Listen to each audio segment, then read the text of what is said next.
Hi everybody, I hope you're having a great day. In this video, I'm going to be covering the first firmament. Now, although he was mentioned in some earlier issues, he made his very first full appearance in Ultimates 2, Volume 2, issue number 5, that was released in March 2017.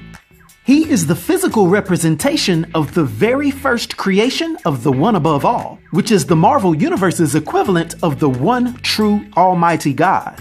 This almost literally being lifted directly out of the Holy Bible, Genesis chapter 1, verse 1, where it says, "In the beginning, God created the heaven and the earth." So first firmament would be that heaven. And as such, he has incalculable height and weight, literally being all of reality, although when a visage of him appears, it seems to take on an ethereal form similar to what we know as eternity, due to the fact that eternity is his descendant, along with all the other 8 iterations of the cosmos that have been in a cycle of death and rebirth over and over again. First firmament being the forefather of them all.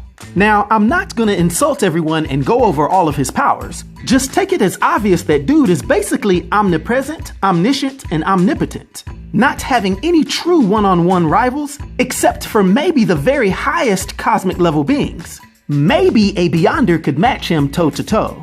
This is also considering the fact that he does not age like his descendants, as well as him being a singular, united universe, which is more powerful than the subsequent fractured cosmoses that were considered multiverses. Matter of fact, the only time that he experienced being weakened at all was when his essence was shattered into the multiverse for the first time. And that's where we'll start his story. You see, in the beginning, there was only one universe, the first firmament. And although he alone was the representation of all creation, he was lonely, and that led to him making the very first life, which were extremely powerful monotone cosmic beings named aspirants, as well as vibrant, multicolored ones known as the popular celestials. Now, the aspirants were extremely loyal to First Firmament and honored him with everything they did, even always getting his approval whenever they created life on their own. First Firmament was very structured and wanted everything to be eternal and by a certain order. And this led to the multicolored celestials wanting to create their life to evolve and change, as well as wanting the cosmos itself to change with them, although this fundamental fact would introduce mortality.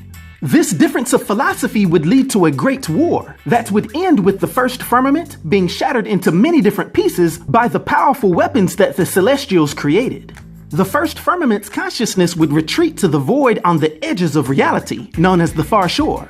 And he would wait and watch patiently over the eons as his essence itself would coalesce into the second cosmos, aka the first multiverse, as well as all the other subsequent cosmoses.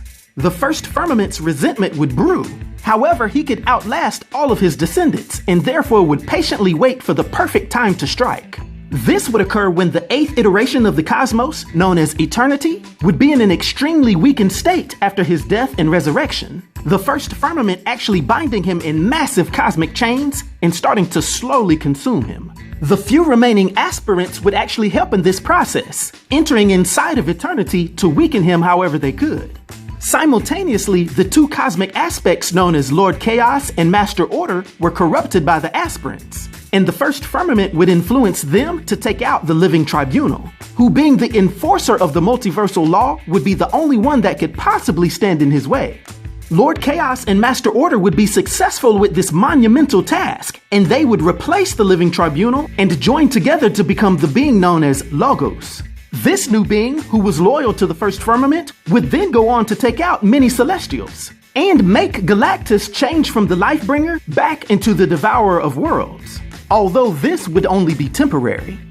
With the multiverse nearly being eradicated and being unified back into the one universe of the first firmament, it would take the Herculean efforts of the Ultimates from Earth 1610, Black Panther's ascended astral form, the reborn Celestials, and all of the past incarnations of the multiverse, including a freed eternity, to somehow overcome the aspirants, Logos, and then simply restrain the first firmament just long enough to take him to the next place, where it was hoped that they could either change or keep their powerful forefather.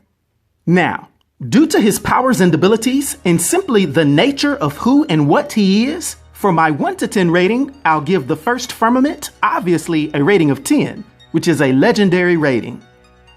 I hope everyone enjoyed this video. I'll talk to you next time. Be sure to like, subscribe, and join the new Sage.